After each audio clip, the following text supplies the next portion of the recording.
Hello, I am Bob the Booker and welcome to my channel. Today I wanted to speak about the books that I'm reading, well, that I have read this week rather. They unintentionally followed a theme, which is just gay. More specifically, gay men and shame and processing various other sort of historical things. Kind of a bit of an accident, partly because there were a couple of books that I've been meaning to read for a while, and then an audiobook came up and lots of things. Anyway, I don't know why I'm justifying this. These are all great, and I really enjoyed this. So let's start off with The New Life by Tom Crewe. And I've done a separate review on this, but just to basically say, I think this book is brilliant. It is the story of two... oh, hello, Cindy. We okay there? Yeah, okay, cool. It's the story of two men in Victorian England who are basically both trying to reconcile their various feelings of being attracted to other men in very different ways. So one of these men starts off this book having a really particularly sexually charged sort of moment on a train, and the other is sort of navigating various relationships and trying to find a way to argue that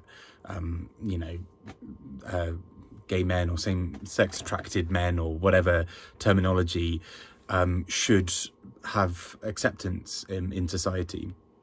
And so these two men come together basically to write a book where they document the stories of many men who have had various sort of same-sex attractions or relationships or what have you. But I think what's especially clever about this book, I mean, because that's beautiful and brilliant in itself, but what I think this book does it especially well is the way that it codes, it deals with the sort of coding of language that LGBTQ plus people often use to survive or to find community. So, for example, a lot of this book is is composed of the letters between these two men. Not an awful amount, but, enough where it's sort of a constant presence in the book of these two men writing to each other. And what comes up is often, particularly early into their exchanges, one of them will mention someone like Walt Whitman, a sort of a man known at the time for, was rumoured at the time to have had sort of relationships and sex with men and various other things. And what I think, but then that kind of also blossoms. One of them mentions articles that they've read that hint towards these are books about sexuality and what have you. And it just keeps going where these two men are basically sort of poking and prodding these little cultural touchstones or references that might indicate that the other one is like them.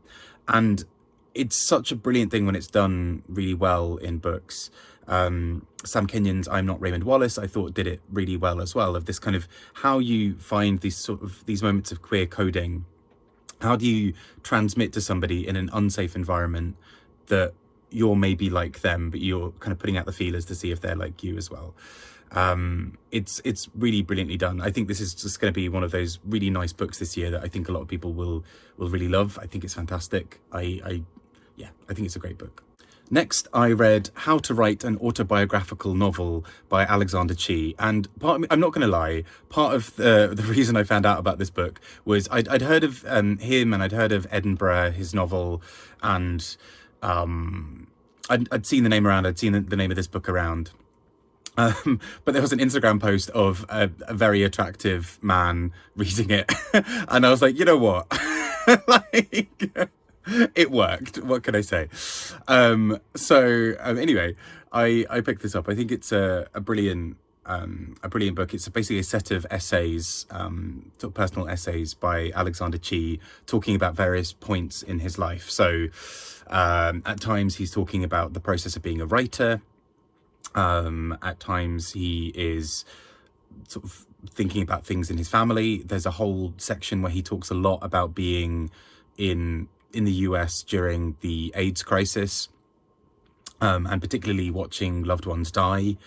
And those, I think, are some of the most poignant moments in this book, where Alexander Chee just really goes into this beautiful, heartbreaking detail about some of the most tragic things, but finds within it humanity and the fight to kind of go on. he then talks a lot about his writing in a way that I found really quite illuminating. There's a lot where he talks about the process of writing and digging down deep into yourself. And actually the title of the book appears as sort of the names of several essays in there. So the idea of, you know, we keep coming back to autobiography, and right at the end he has this really poignant passage where he sort of almost does this as a list of sort of these bits where he starts saying, you know, dig deep within yourself, but also, you know, it is fine if the character in your novel is you, but also think about why you're doing this, have a sort of, you know, go into this sort of thing. And he talks about, for example, abuse that he suffered, and he talks about how when his book Edinburgh was about to come out, a big part of that book deals with some of that, and he realized that there were people in his life, including his mother, who hadn't known that had happened to him and was about to read his book, and so this sort of terror bubbles up within him about it. It also led to a very nice moment on the train yesterday where a slightly drunk man, shout out to Diego, saw me reading this and thought that I was taking this as a primer of how to write my own autobiography, and was like, I can't wait for it to come out. And I'm like, okay, thank you, Diego, that's lovely. Like, it was one of those nice train interactions where the person's slightly drunk but in a good mood, and so you sort of have, anyway, so that it led to that, so I'm very grateful for that as well. All of that aside, it's a fantastic book, and I think I'm really excited to read more Alexander Chee, because I love the way he approaches certain topics, and digs deep into bits of sort of personal trauma, but he sort of lays it all out on the page, but he also never feels like it's and isn't this all so sad? There's an anger that pulses through about what are we going to do, or there's a practicality that's quite interesting, I think, in this book. So yeah, really enjoyed this. And to round off this trio of slightly traumatic and tragic, but ultimately very powerful gay books, Walt Odets with Out of the Shadows, The Psychology of Gay Men's Lives. And so I've been meaning to read this for several years, and the audiobook came up and I'm like, cool, let's do it.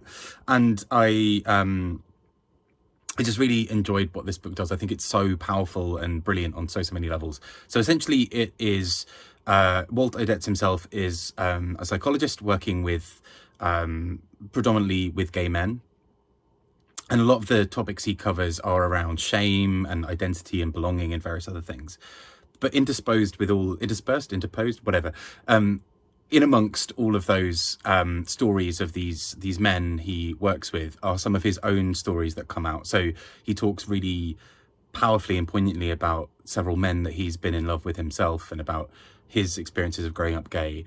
But ultimately this book it does so much in terms of really taking this understanding of what it can be to grow up and feel different, and feel automatically excluded, and feel like maybe you don't fit in, or you're not doing gender correctly, or you're not being a man in the right way for somebody. It takes all of that and processes what that does to our thinking processes, what it does to relationships when you feel like, you know, you've been denied either this happy childhood, or you've been denied your early teenage years of feeling comfortable in yourself, and you've navigating all of those really complicated things, and how some people emerge the other side of that feeling okay and just about coping. Some people have, you know, learn behavior patterns that help them survive it at the time, but that do not work for their current life. And he talks a lot in this book as well about how, for example, the AIDS crisis then really complicates a lot of this, where for many, you know, he separates out sort of generations of gay men, and sort of talks about, you know, a group of men who would have grown up in this sort of slightly more liberated period just pre-AIDS crisis, and how for them the AIDS crisis meant one thing because it meant this sort of cut of something that they'd just started to enjoy. For men born in a different era, their entire teenage years are dominated by being basically realizing that they're gay, but also seeing that around them gay men especially sort of dying at an alarming rate, and that so many other things, you know, coming out becomes more complicated because it's, I'm coming out and now my parents are worried that I'm going to die. And then he talks about the generation afterwards and how there's a sort of knock-on effect. And it's so brilliantly done. I think this book is heartbreaking, but is incredibly important in terms of how it helps to add context to some really tricky bits for people in their lives. I think it's a stunning book. A really difficult read at times. There were lines and passages in this that floored me because, you know, here I am at 33 feeling like, you know, I've done a decent amount of self-work on kind of thinking about how I relate to myself and my sexuality and my body and my identity and everything else. And yet still there's so much work that not only can be done, but also sometimes must be done to really allow you to have a really open and enjoyable life. So I think this book really meant a lot to me as I was reading it. And I think hopefully also means a lot to a lot of other people reading it. So yeah, a really beautiful, powerful book. And that takes me to the end of these 3 books that I've read this week, which were all just kind of floored me all in very different ways, but often around similar topics. Yeah, I'd really be keen to hear your thoughts on any of these if you've read them. I think there's a lot of incredible insights that come out from these books. Anyway, I've been Bob the Booker. I hope you've had a good week and speak to you all soon. Take care. Bye-bye.